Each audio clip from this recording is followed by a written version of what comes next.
I'll give a pitch for why I think people should engage now.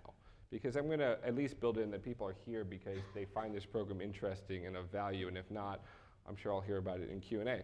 So there's a big advantage to being an early mover in this program, and I want to talk about a couple reasons why I think that is. One, this is obviously an incentive with a ticking clock attached to it. The incentive gets less and less valuable the longer you wait to invest. There's obviously one small little cliff at the end of this year where you lose part of the benefit. You lose a 5% deduction essentially on your existing capital gains tax bill. You've also got this deferral that becomes less and less valuable the closer you get to having to pay it off in 2026.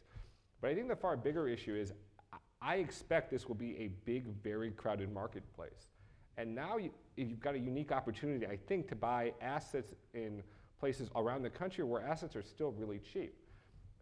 In opportunity zones, assets have appreciated on an average of like 10 to 12% around the country, but most of that appreciation are in places like New York, where the assets in opportunity zones have appreciated like 40%. In most places, assets are kind of priced now the same as they were priced before. I think this is the opportunity to come in and invest early.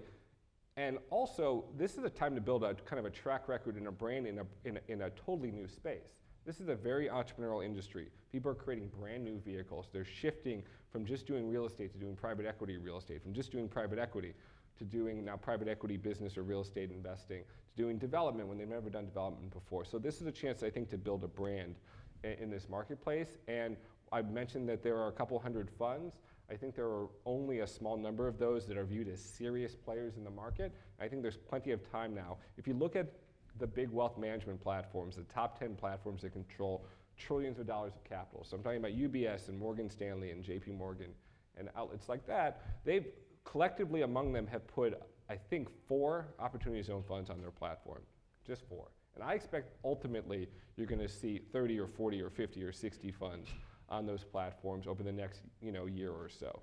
So there's a huge opportunity now still to be really early in this program. And over time, I think it will get more difficult. I think assets will be more expensive, the market will be much more crowded, and it'll be harder to connect with or to build those sort of unique relationships with those big wealth managers.